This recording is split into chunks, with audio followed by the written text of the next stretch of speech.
Well, here we are live again, hanging out at my place of work and employment, and just trying to contemplate life right now. I say a lot. Don't know why.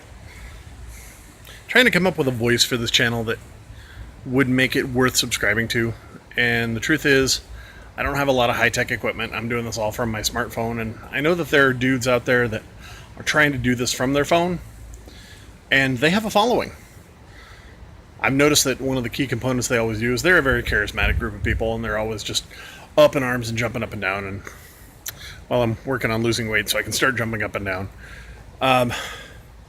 They tend to be those type of guys that always harping about how Obama is the Antichrist and how Trump is the second coming, and or some weird nut job. If you give yourself your own enema with your own urine, therefore you must be a good person and healthy. And these people develop a following, and I'm certainly not one of those guys. I began this notion with trying to talk about what it's like being depressed, being sad all the time, and having to deal with that emotional ability. And I certainly don't want to be one of those guys who just yammers on about how special I am or weak I am because of my mental illness. Instead, I wanted to take this direction to talk about how strong I can grow by fighting it, and give you an example that you can fight this disease and grow stronger because of it. So I'm going to go talk about a little bit of my insecurities and things that I deal with, because I don't think those are things that I find are weaknesses when I confess them. One of my biggest weaknesses, honestly, is the fact that I'm very insecure about being a big, heavy dude. I've been a big, heavy dude most all of my life, unless you check out my high school pictures, in which case when I was playing football, I was fairly in shape. I could run. I could do great things with my body and enjoy it. And now that I'm in my 40s, I weigh twice as much as what I did in high school, and I can't run. I can, but for not very long. It hurts. I'm trying to get back into shape and be a healthier person and a more whole person. One of the stigmas that kind of attaches to somebody when you're overweight is that you never really feel like you're good enough for anyone or anything. Over my dating years, I've dated a lot of different people. A lot. More than probably any large fat guy probably should. But there's always this feeling, this gut-wrenching feeling, that you're never going to be good enough for the person that you're with.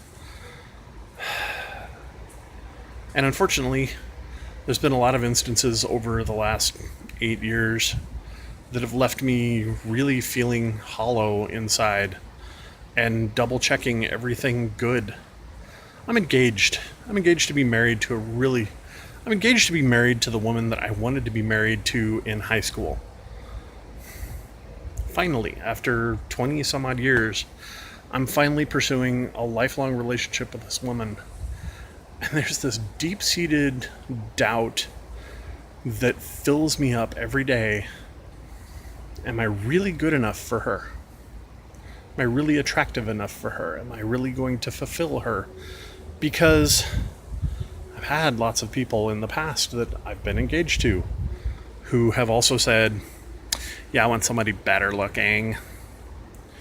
My personal favorite was the long string of homeless guys that my lovely fiance decided to run off with. I call her my fiance. We were never really engaged. I bought a ring. I intended to propose. And instead, she took off with a homeless pedophile. That was the thing. Skinny dude. It was really just because they were skinny and they were covered in scratcher tattoos and spanged for a living. Probably did copious amounts of drugs. But they always represented something that I wasn't. Thin.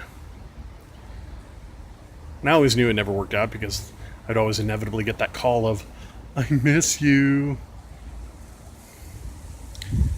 Had a lady who was dating decided to leave me for a rugby player. Ripped, cut, perfect little 12-pack abs.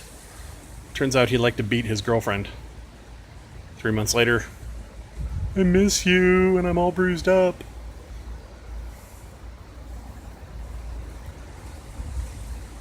I always know that the problem really didn't rest with me, it rested with them. But the only thing I can really control is who I am. I can't control them, and so I was always left with this feeling of, what can I do? I'm fat.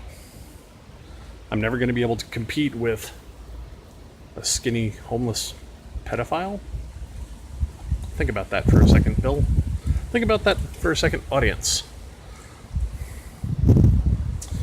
What kind of messed up attitude makes you ponder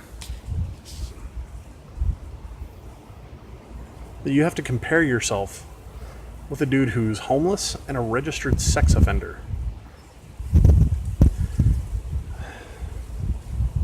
So I'm trying to take charge of my life right now, and I'm trying to recognize that issues that bound me in the past don't bind me up now. Maybe I am good enough. Maybe I am good enough because I'm faithful. I'm faithful. I stand behind her. I cook for her. I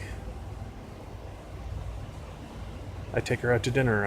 I tell her how beautiful and wonderful she is. And I've got a lot more to offer. A lot more to offer than some dude who has to dumpster dive for his dinner and fucks kids.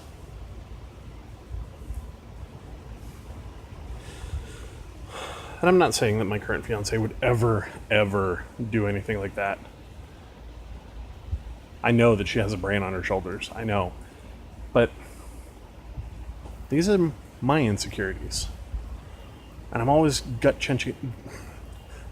checking myself to ask, why? Why do I still compare myself to that?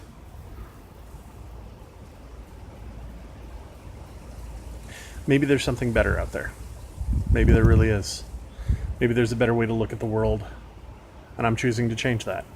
So here I am walking around outside my work on a bright sunny day, and I'm trying to stomp out the garbage. Stomp it out and just leave it behind, just like all the little goose poop that is stuck in my little place of work here. If you want to check this out, these are the culprits. Stupid little things crapping all over everywhere. Anyway, thank you for listening, and stick around. I got more stuff coming.